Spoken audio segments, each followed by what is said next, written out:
At yun nga pong pangyaring ito ay naganap sa labas ng campus, bagamat nagkaroon po ng pagkakataon yung mga suspect na dalhin o iikot sa malapit dito sa campus at kung saan nga po iniwan nila ang biktima si Given Grace. Dahil sinasabi po ng mga school authorities kanina na hindi naman talaga dito sa main entrance dinaan yung biktima sa kay ng tricycle dahil bawal po ang tricycle dito sa areang ito. Pero umikot po sila, lumabas ng crossing at bumaybay doon sa may isang barangay. Ang pangalan po ay Barangay Batong Malaki. Lagpas pa doon, umikot sila sa kabilang side ng UP kung saan po wala pong gwardya hanggang makapasok po sila sa malapit po sa isang institute, yung Institute po of Plant Breeding. Kaya po itinuturing pa rin po ng mga opisyal ng UPLB na isolated case po ang pangyaring ito. Bagamat ito'y gumimbal sa kanila sa nakalipas na mahigit isang dekada itong gantong klaseng krimen dito po sa universidad.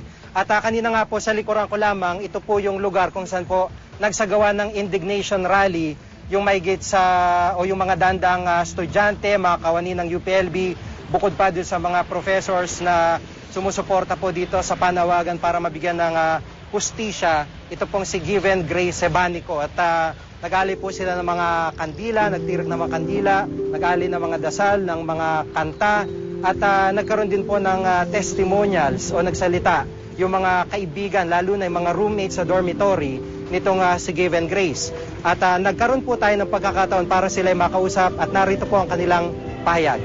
Napaka-perfect po kasi niya, napaka-caring. Wala kaming maisumpat sa kanya. Napaka-bait niya. Napaka-God-fearing. Pag may problema kami, dinidiscuss namin sa kanya. Sobrang bait po niyang kaibigan. Sobrang caring, matalino, maganda. As in, wala ka po masamang makaya sabihin kay Given. Nakikiramay po kami sa inyo. We are in close contact with the barangay captains, the PNP Bayan. We are always meeting because the securities are concerned. Yung may mga nangyayari dyan sa labas. Lagi kami we are meeting with them and more than now, urged him that patrol visibility be increased in that area.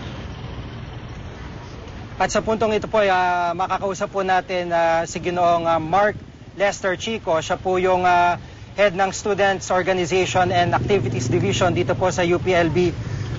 Sir Mark, ano po yung naging reaction ng mga estudyante? Ito po ay nagdulot ng matinding takot para sa kanila o normal pa rin? Normal pa rin naman yung buhay dito sa estudyante. May mga natatakot, especially yung mga kababaihan kasi syempre iniisip nila na nasa paligid lang yung mga maaaring gumawa ng masama sa kanila. Pero more than that, nagdadalamhati ang buong UPLB, lalo na mga estudyante. At syempre, kasabay nito yung maigting na paglaban nila para sa hustisya para kay Given Grace. So mas galit sila at kinokondena nila naming lahat yung ginawang pagpatay kay Given Grace. Kasi matapos ang halos 18 taon, ngayon lang ulit nagkaroon ng ganitong insidente dito sa UP Los Baños. Meron din bang mga pag-iingat o advice yung mga school authorities sa kagaya nyo para sa mga bata ngayon na huwag na masyado lumabas ng late o ang sinasabi, safe na lang? Ang sinasabi nga namin sa kanila, kanina lalo dun sa indignation rally, ito ay pagtawag sa kanila na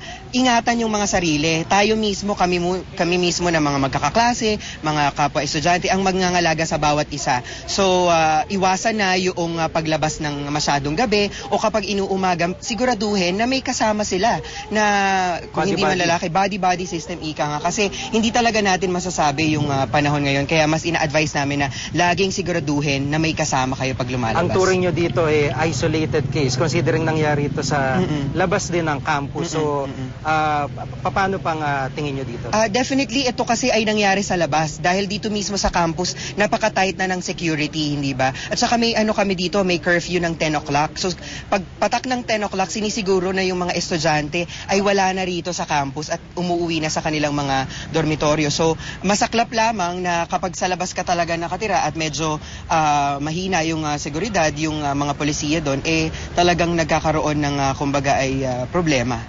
nakipag-coordinate na ba kayo doon sa mga taga-barangay para at least yung makalapit na dorms sa labas ng campus mas-secure o magkaroon ng patrolya? Isa yan sa mga pinaplano ng university na magkaroon talaga ng maigting na partnership yung university at yung mga local government units kasi alam namin na yung seguridad ay hindi lamang nagtatapos dito sa loob ng campus. Bilang kami ay parte ng bayan ng Los Baños, ng barangay ng Batong Malaki at ng iba pang mga barangay dito, dapat kami yung nagtutulong-tulong. So kasunod nito, patuloy yung kampanya na tinatawag nga naming Project Given na ito ay patuloy na pagsisiguro na ang bawat isa ay secure at ligtas dito sa loob at labas ng campus. Panguling salita po, anong advice nyo sa mga estudyante? Yung mga estudyante natin, sana siguraduhin nila na ang bawat isa ay naaalagaan nila at kayo po mismo yung bahalang mga laga sa inyong sarili at laging siguraduhin na paglalabas kayo ng campus, may kasama kayo araw man yan, gabi at iwasan na po natin ang lumabas ng madaling araw lalo na kung wala po tayong kasama.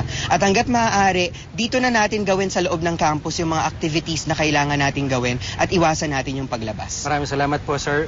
Si Ginoong Mark Lester Chico, siya po yung head ng Students Organization and Activities Division dito sa UPLB.